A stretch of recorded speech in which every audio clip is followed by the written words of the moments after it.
नमस्कार, मैं Mayank Bhargav, assistant professor MLT college Saharsa. आप सबका इस चर्चा में हार्दिक स्वागत करता हूं।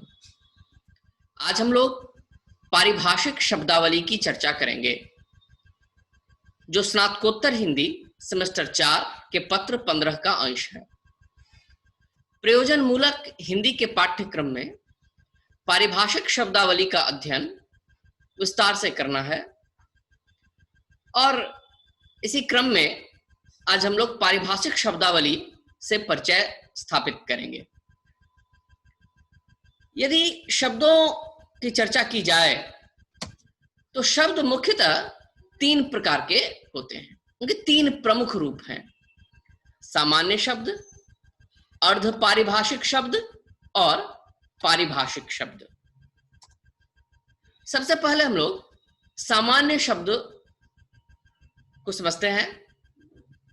ये शब्द जीवन के सामान्य व्यवहार से संबंधित होते हैं, अर्थात दैनंदिन जीवन में जिन शब्दों का प्रयोग किया जाता है वो सामान्य शब्द होते हैं।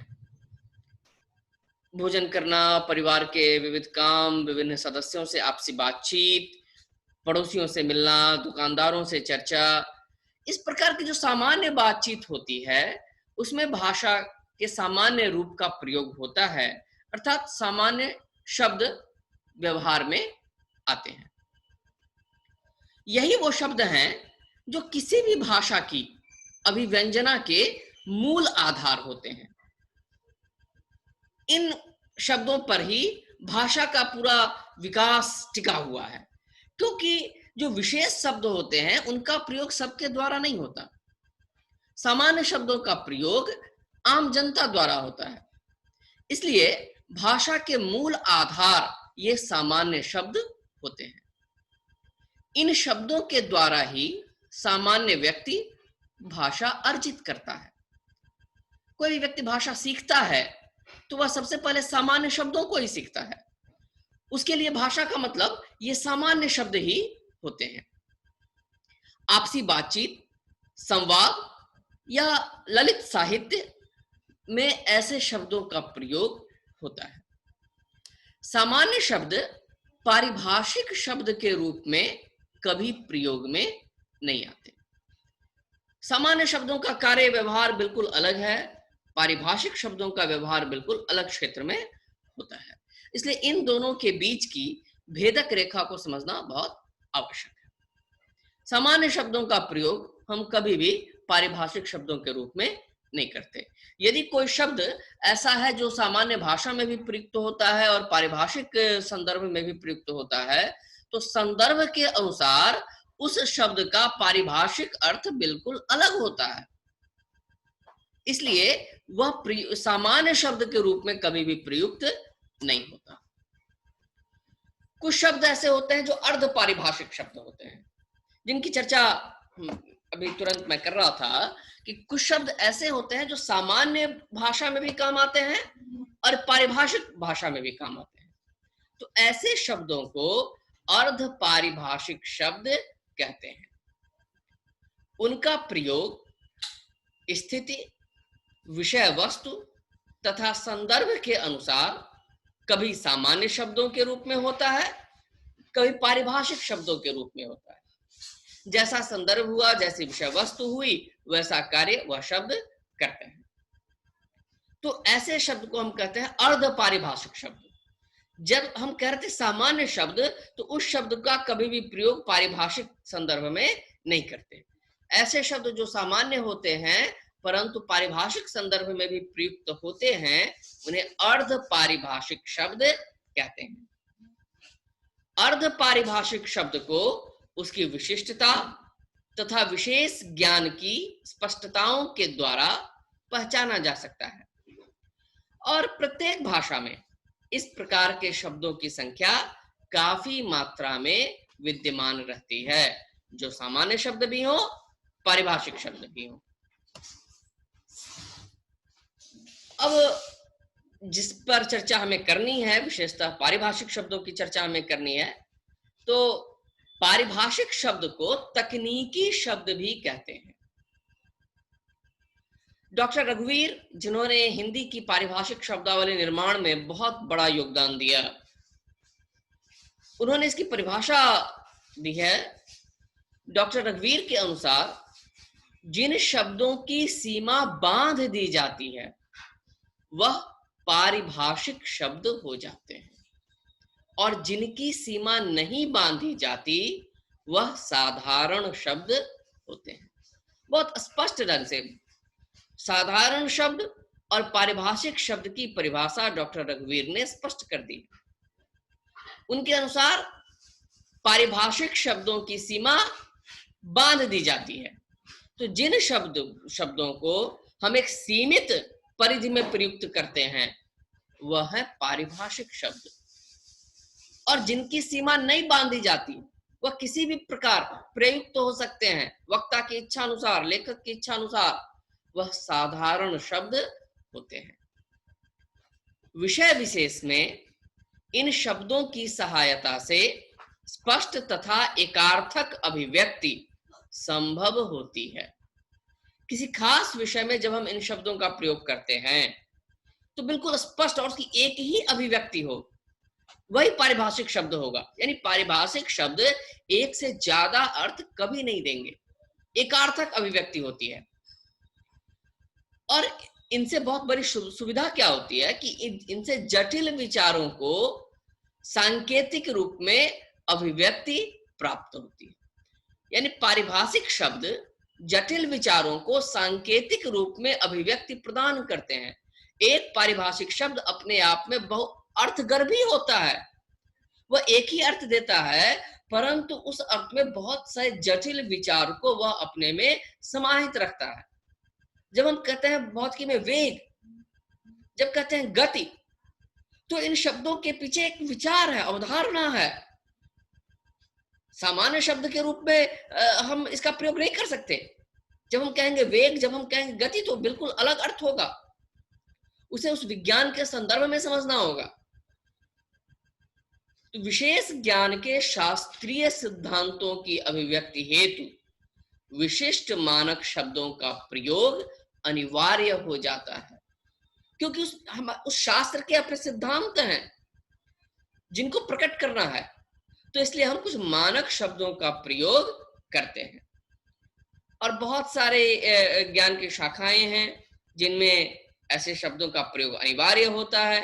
मानविकी के का क्षेत्र हो, विज्ञान का क्षेत्र हो, प्रौद्योगिकी, कार्यालय, प्रशासन, अंतरिक्ष, कंप्यूटर, दूरसंचार आदि आदि विभिन्न क्षेत्र, उन सब क्षेत्रों की अपनी अपनी पारिभाषिक शब्दावलियां होती हैं। अब इस शब्द का निर्माण कैसे हुआ, इसके स्रोत के रूप में थोड़ी जानकारी हम प्राप्त कर लें। तो पारिभाषिक शब्द अंग्रेजी के टेक्निकल शब्द का हिंदी पर्याय है, और टेक्निकल शब्द ग्रीक भाषा के टेक्निको शब्द से बना है, TECHNIKOI, जिसका मूल अर्थ है, ग्रीक भाषा के शब्द का अर्थ है कला का या कला विषयक, कला संबंधी। और TECHNE, टेक्ने का अर्थ है कला तथा शिल्प। ग्रीक भाषा में टेक्टोन का अर्थ है निर्माता। लैटिन भाषा में जो टेक्सचर शब्द है उसका अर्थ है बुनना या बनाना। तो अंग्रेजी, ग्रीक या लैटिन के संदर्भों से परिचित होने के पश्चात इस संदर्भ में अगर हम तकनीकी शब्द को देखें तो तकनीकी शब्द उसे कहते हैं जो किसी निर्मित अथवा खोजी हुई वस्तु अथवा विचार को व्यक्त करता है। वस्तु तथा विचार दोनों इसमें आते हैं। ऐसी वस्तु जिसका निर्माण किया गया हो, ऐसा विचार जो जिसे खोजा गया हो,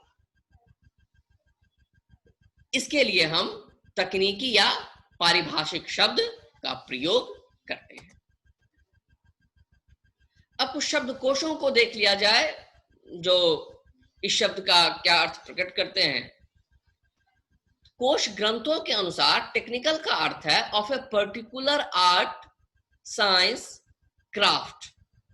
और अबाउट आर्ट, अर्थात विशिष्ट कला, विज्ञान अथवा शिल्प विषयक। ऐसा शब्द जो किसी खास कला, विज्ञान अथवा शिल्प के संबंध में बताता हो उसे टेक्निकल शब्द कहेंगे, पारिभाषिक शब्द कहेंगे।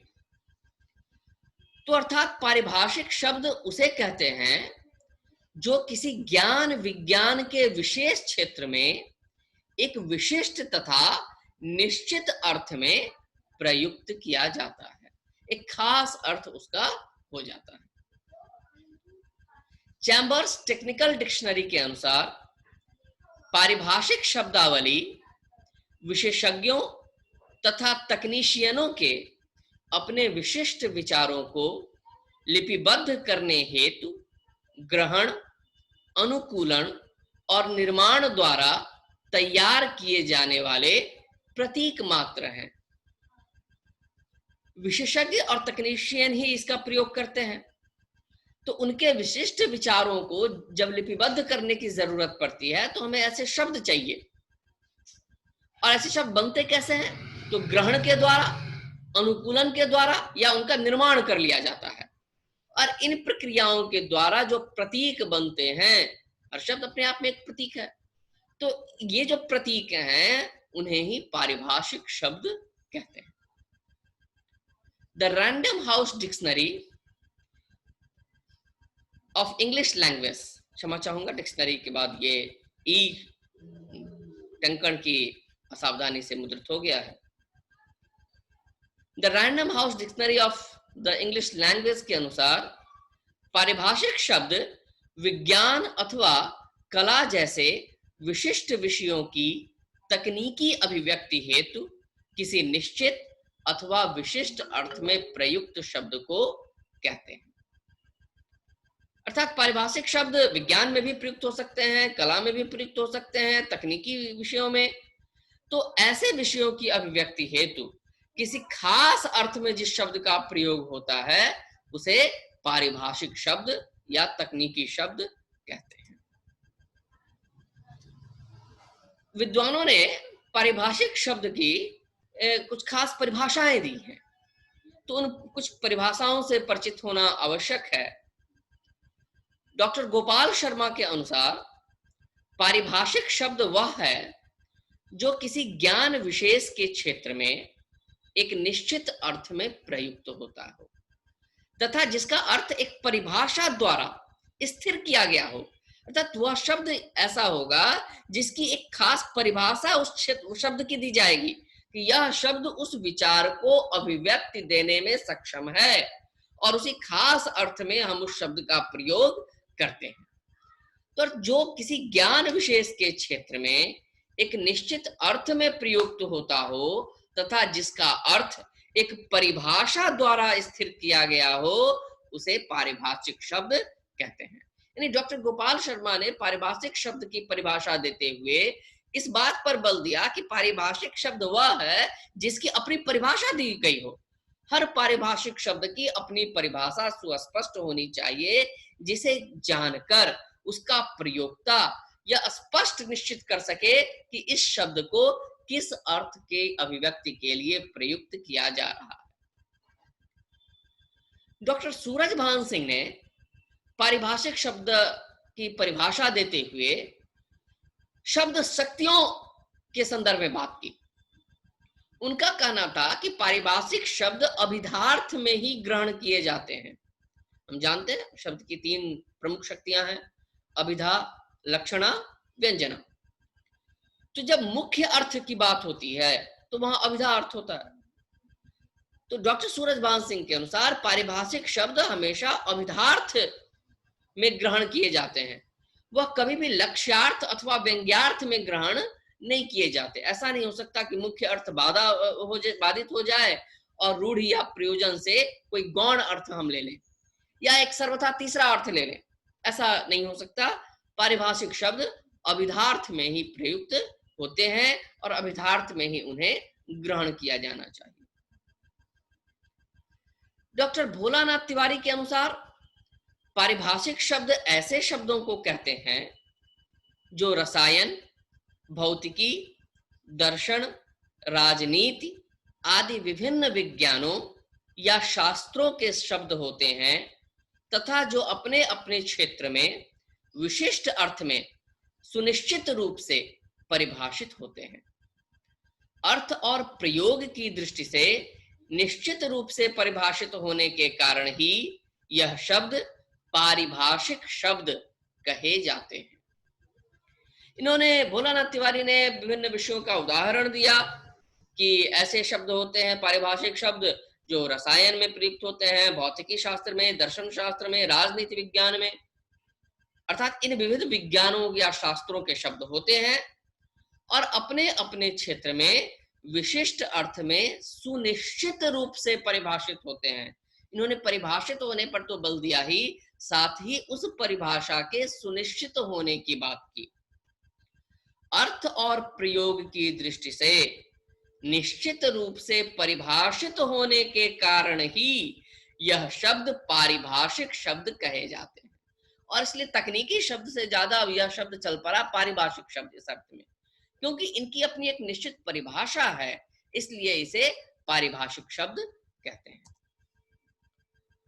डॉक्टर बापू देसाई के अनुसार ज्ञान विज्ञान तथा कला कारीगरी और प्रशासन के व्यवहार में प्रयुक्त किए जाने वाले विशिष्ट अर्थ द्योतक शब्दों को पारिभाषिक शब्द कहते हैं।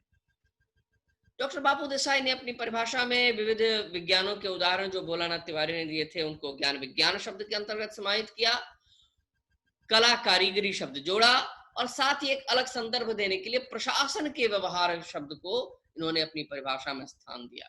और सही बात है कि प्रशासन की शब्दावली भी पारिभाषिक शब्दावली का बहुत महत्वपूर्ण पक्ष है, तो इन्होंने प्रशासन को स्थान दिया अपनी परिभाषा में और कहा कि इन क्षेत्रों में प्रयुक्त किए जाने वाले शब्द जो विशिष्ट अर्थ के द्योतक हों उन्हें पारिभाषिक शब्द कहते हैं। डॉक्टर विनोद गोदरे के अनुसार किसी विशिष्ट ज्ञान शाखा की विशिष्ट अभिव्यक्ति के लिए प्रयुक्त विशिष्ट शब्द पारिभाषिक शब्द कहलाता है। यह शब्द विशिष्ट ज्ञान शाखा के किसी सुनिश्चित विशिष्ट अर्थ को ही ध्वनित करता है। इसके अलावा उक्त संदर्भ में उसके लिए न तो किसी प्रकार के अर्थ भेद की गुंजाइश होती है और न किसी प्रकार के अनिष्ट का ही वह वाहक होता है। वह तो बस मीन की आंख के लक्ष्य का वेधी तथा साधक होता है। जैसे मछली की आंख, प्रसिद्ध कथा है महाभारत से ली गई कि द्रोणाचार्य ने अर्जुन को सीख दी कि एक छात्र को मछली की आंख पर ही हमेशा ध्यान केंद्रित रखना चाहिए। और फिर वहां से यह मुहावरा चल पड़ा, मछली की आंख, मीन की आंख। तो जैसे एकदम निश्चित अर्थ का द्योतक होगा, मीन की आंख के लक्ष्य का वेधी तथा साधक होता है वह शब्द, और किसी प्रकार के अर्थभेद की गुंजाइश इसमें नहीं होती। और बाकी इन्होंने विशिष्ट ज्ञान शाखा की विशिष्ट अभिव्यक्ति के लिए प्रयुक्त विशिष्ट शब्दों को पारिभाषिक शब्द कहा, अर्थात सुनिश्चित विशिष्ट अर्थ पर इन्होंने बल दिया। डॉक्टर शशि शर्मा के अनुसार पारिभाषिक शब्द का सीधा सरल अर्थ है किसी ज्ञान विज्ञान की भाषा जिसका संप्रेषण ज्ञान विज्ञान के पारिभाषिक अनुशासन के अनुकूल, सुनिर्धारित व सटीक होता है। इसलिए पारिभाषिक शब्द के इस्तेमाल के समय विकल्प की गुंजाइश बहुत कम होती है। इसमें यह नहीं हो सकता कि इसकी जगह दूसरे शब्द का प्रयोग कर लिया जाए। ये पारिभाषिक अनुशासन के अनुकूल इसका अर्थ एकदम सटीक होता है। जो अर्थ अभिव्यक्त किया जा रहा है वही अर्थ ग्रहण करना है, जरा भी दाएं बाएं होने की गुंजाइश इसमें नहीं है। यह किसी ज्ञान विज्ञान की वह भाषा है जिसका संप्रेषण ज्ञान विज्ञान के का जो पारिभाषिक अनुशासन है उसके अनुकूल हो और सुनिर्धारित और सटीक अर्थ हो। इसीलिए ऐसे शब्दों के इस्तेमाल में हमें किसी विकल्प की गुंजाइश नहीं होती है कि ऐसा नहीं हो सकता कि गति की जगह हम वेग शब्द का प्रयोग कर दें, ऐसा इसमें असंभव है। तो इन परिभाषाओं के आधार पर हम कह सकते हैं कि जो शब्द सामान्य व्यवहार की भाषा में प्रयुक्त न होकर ज्ञान विज्ञान के विभिन्न क्षेत्रों में विषय एवं संदर्भ के अनुसार विशिष्ट किंतु निश्चित अर्थ में प्रयुक्त होते हैं, उन्हें पारिभाषिक शब्द कहते हैं। ऐसे पारिभाषिक शब्दों के समूह को पारिभाषिक शब्दावली अथवा तकनीकी शब्दावली कहा जा सकता है। भौतिकी, रसायन, प्राणी विज्ञान, वनस्पति विज्ञान, गणित, ज्यामिति, अंतरिक्ष विज्ञान, कंप्यूटर, अभियांत्रिकी, मानविकी, दूरसंचार, प्रौद्योगिकी, प्रशासन आदि विभिन्न क्षेत्रों की अभिव्यक्ति और व्यवहार में विशिष्ट अर्थ को लेकर पारिभाषिक शब्द प्रयुक्त होते हैं। तो इन परिभाषाओं के आधार पे अब हम पारिभाषिक शब्दों के कुछ लक्षण स्थिर कर सकते हैं। तो इनके लक्षणों की बात करते समय पहला लक्षण तो यही होगा कि पारिभाषिक शब्दों का प्रयोग किसी विशेष ज्ञान के क्षेत्र में होता है। उनका अर्थ सुनिश्चित तथा पारिभाषित होता है। पारिभाषिक शब्द अभिधार्थ में ही ग्रहण किए जाते हैं। हर ज्ञान शाखा या विषय के अनुसार उसका एक पारिभाषिक अर्थ होता है, जैसे ध्वनि शब्द के भौतिकी तथा भाषा विज्ञान में अलग अलग पारिभाषिक अर्थ होते हैं। दर्शन, न्याय, गणित, ज्योतिष, रसायन, भौतिकी, यांत्रिकी आदि वैज्ञानिक या शास्त्रीय विषयों से संबंधित पारिभाषिक शब्द अपने साथ एक निश्चित परिभाषा लिए होते हैं और उनका उससे भिन्न रूप में प्रयोग नहीं किया जा सकता। इनके निर्माण में ग्रहण, अनुकूलन तथा निर्माण की प्रक्रिया होती है। इन लक्षणों के आधार पर हम पारिभाषिक शब्दावली को आसानी से समझ सकते हैं। आशा है हमारे विद्यार्थी मित्रों के लिए पारिभाषिक शब्दावली का स्वरूप स्पष्ट हुआ होगा। आपके सहयोग के लिए, आपके साथ के लिए बहुत बहुत धन्यवाद। आभार।